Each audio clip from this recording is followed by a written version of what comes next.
What it be, what it be, what it do, what it do. It's your host Dave with the Dave and Blue Show. We are here, week one.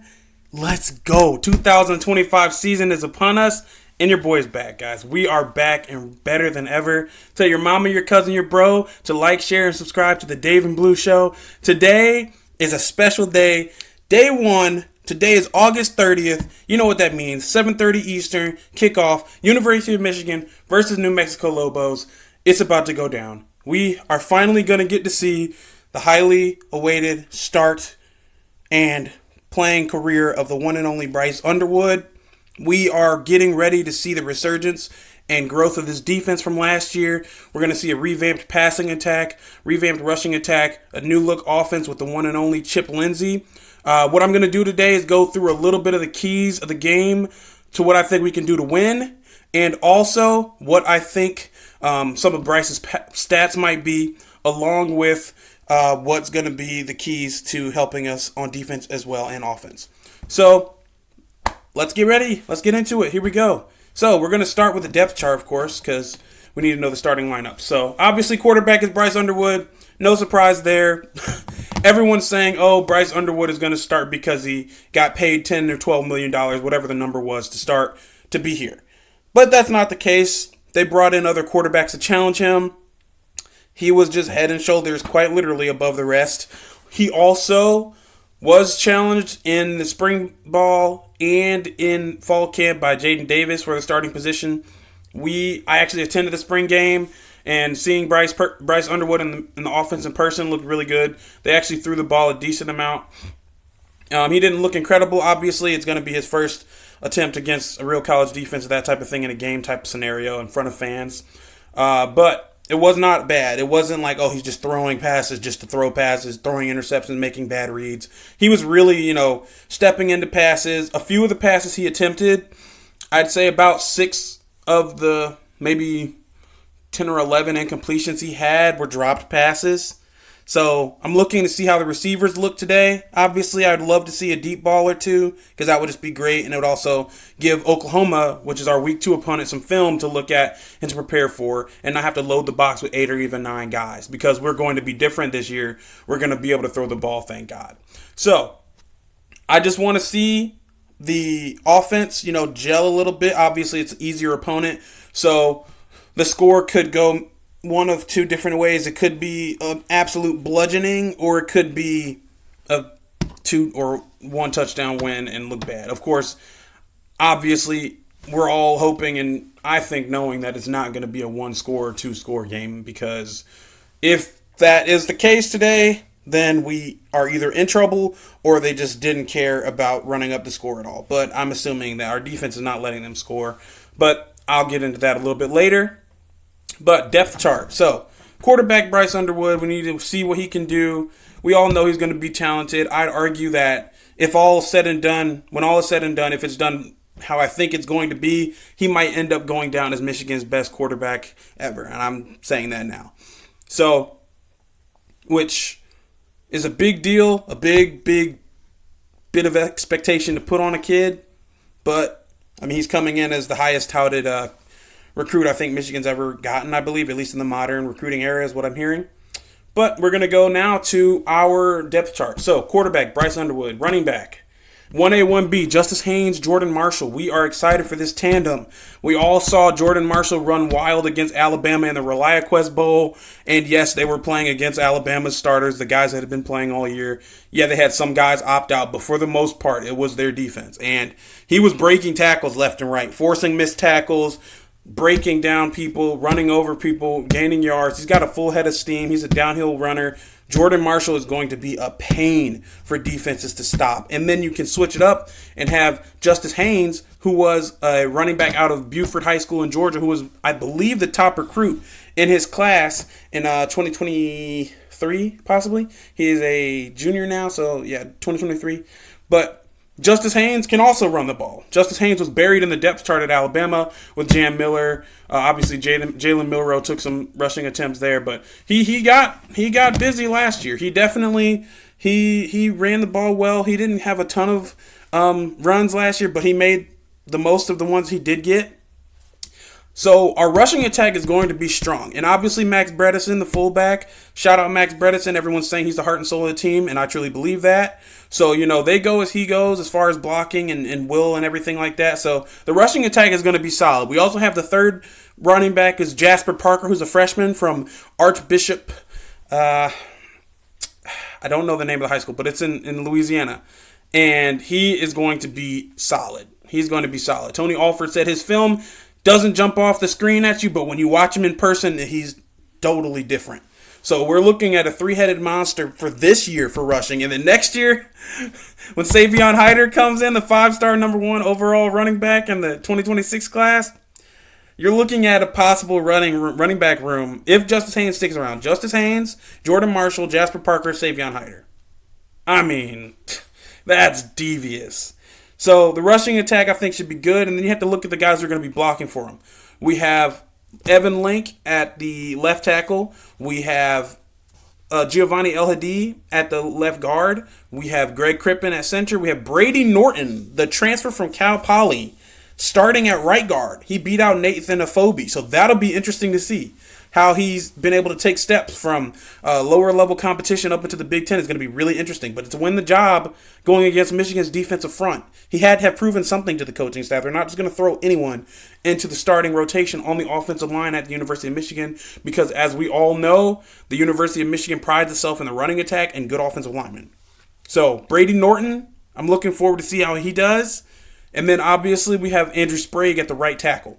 So the offensive line, we just kind of want to see improvement from last year. We have 3 starters from last year that are going to be in. Evan Link, Crippen, and I believe it was Sprague or Giovanni El-Hadi. One of those two was also a starter last year. But so our offensive line, you just want to see them get pushed downfield. You want to see them be strong in the pass blocking realm. And you want to see them really move people. You really want to see this offensive line get back to its domination that we saw in 2021 through 2023. So we're looking at, a resurgence. We got new guys coming in, but we're going to see how it goes. Today is a great test, to see how it goes in live action, live bullets. That's what they say. So we'll see how these guys are under fire, under pressure. They're obviously not going to be as tested as they would be in a regular Big Ten scenario because it's New Mexico. But at the same time, you get to go and face the live bullets, face the music against a real opponent, instead of going at yourself, at your defense for spring camp, fall camp, winter conditioning, that type of thing. So we're looking at live bullets here, and we're going to be ready. So that's the offensive line. That's the running game. Marlon Klein is more than likely the starting tight end. Marlon Klein is a junior from Germany. He's a big guy, strong guy, fast guy. They say he's coming up to be the starting tight end in Michigan, and he's ready. He's ready to go. We got Marlon Klein. We possibly might see some Hogan Hansen, Zach Marshall as well. So the tight end room is always pretty deep in Michigan. We're making an argument for tight end. I'll say that Luke Schoonmaker, Eric All was at Michigan. Obviously Colston Loveland, AJ Barner. So we put tight ends out there as well. So now we're looking at the receivers. This is a group that everyone seems to be worried about. Personally, I'm not worried about the receiving room. That's just me. I think that bringing in Donovan McCulley, who's 6'5", he has experience. He was Indiana's leading receiver in 2023. Donovan McCulley is going to be solid. Donovan McCulley is a big, tall target we have not had for the last few years. No disrespect to Roman Wilson. No disrespect to Cornelius Johnson. We haven't had a big X receiver. You can toss it up and expect a 75-25 ball, not 50-50. We haven't had Nico Collins since Nico Collins. And that's what the coaches are comparing him to. That's the player the coaches are giving him a comparison to. And we all see how Nico played at Michigan. He was dominant, and they should have thrown it to him more. And how he's playing with the Texans right now. Dominant, and they're throwing it to him more. He's one of the top 15 receivers in the NFL. So if we can get production out of Donovan McCulley, which I know we will, because Bryce Underwood's got a big body to throw it to.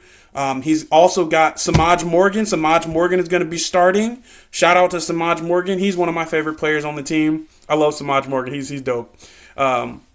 He's a real player. He does not back down from anyone. Samaj Morgan will tell you how it is and let you know. And Samaj Morgan will make it happen. So obviously he didn't have the greatest year last year. He was underutilized. We had a bad quarterback situation. It was just a lot, and he's going to have to prove that he can make those plays he made his freshman year when he got a chance with J.J. McCarthy. Samaj Morgan made things happen. So I'm looking forward to see how Samaj Morgan is able to actually, continue to make a mark this year. And, that 0 jersey is clean too. So, and then finally, our third starter. This one surprised me, but then when you look back at it, when at the spring game, Bryce Underwood threw it to this guy a lot. It's Channing Goodwin. Channing Goodwin, I believe, is a sophomore at Michigan here this year. And Channing Goodwin was, we didn't see much from him last year, but we're seeing him now. The coaching staff said he stepped into that role. Sharon Moore has said that Channing Goodwin is going to be in there and starting. So we're looking at a big 3 receiving core of Donovan McCulley, Samaj Morgan, and Channing Goodwin. So we're going to see how that goes, along with Marlon Klein. As far as the passing attack goes, we're going to have a better passing attack this year than we did last year. It's just a given. People are worried about the receiving room, receiving core. Oh, who does Michigan have? Like, Donovan McCulley's injured and unproven. Samaj Morgan hasn't done anything since his freshman year. Channing Goodwin's a new guy. Yeah, but we have a quarterback now. We have a new offensive coordinator who knows what he's doing now. We're going only up. We're only going up as far as the offensive production goes. It can't get worse than last year in the rushing or passing game. The rushing game was okay last year. Donovan Edwards and Mullings did their best, and specifically Mullings. Shout out to Khalil Mullings, man. In my opinion, he won us about 4 games last year. But that's just me. We're going to switch to the defense now. And the defense is going to be a bit shorter because we know how the defense is. We don't have to dissect everything about the defense. TJ Guy, Derek Moore, Rayshawn Benny, Trey Pierce. Trey Pierce is going to be possibly one of the starters on defensive line as a nose tackle, defensive tackle, Trey Pierce came out, and he is going to be one of the guys that gets a lot of rotation and possibly starts. I believe he's starting. And Sharon Moore said this defensive line is 10 deep. So we have Trey Williams, Damon Payne, Eno Etta, Ike Iwuna, Dom Nichols. The list goes on. So the defensive line is going to be fine. The linebackers, Jayshon Barham, Ernest Hausman, Cole Sullivan, Jimmy Roller, Troy Bowles, Chase Taylor. Our linebacker room is going to be scary. The linebacker room is going to be flying around. Let's see how Jayshon Barham does this year now that he's been in the system. They started to pick it up, at the end of the season last year, just like the whole defense really did. So I'm looking forward to that. Ernest Hausman is solid all the time, so he's not a concern. The linebacker room is not a concern. Defensive line is not a concern. We're looking now at the corners. Jair Hill, Zeke Berry, the nickel. We're looking at possibly TJ Metcalf, possibly Hillman, Mangum. There's a lot. Dotson has played. I've heard that Elijah Dotson from Belleville might play. I've heard Shamari Earls as the backup corner is pushing. Jaden Sanders. I've heard some people complain or be worried about the defensive backfield. I'm not worried about the defensive backfield. I'm just not. Because you've seen a little bit of proof of concept with some of the guys already last year against Bama and against Ohio State. With Bama, they had Ryan Williams, and Ryan Williams didn't do anything. He was getting locked down by our receivers, and our defensive line was causing havoc for Jalen Milroe, so we couldn't really get it to him regardless. So, and then the safeties are, Rod Moore's obviously injured, so we're hoping he comes back. Prayers up for him. But we're looking at, I believe it's going to be possibly Hillman and Mason Curtis and or TJ Metcalf or Jaden Mangum. I'm not necessarily sure. But we'll see. We have a puncher, Hudson Holland back. We have, obviously, Darth Zavada, Dominic Zavada. So the special teams are going to be solid. We have Andrew Marsh, the 4-star receiver, who's going to be also in the mix of receivers. Shout out Andrew Marsh and Jamar Browder.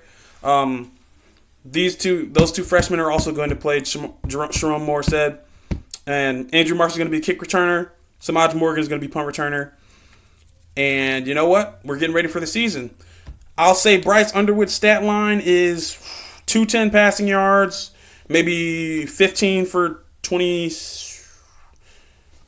15 for like 23, 2 touchdowns, a rushing touchdown, and maybe 50 rushing yards, somewhere around there.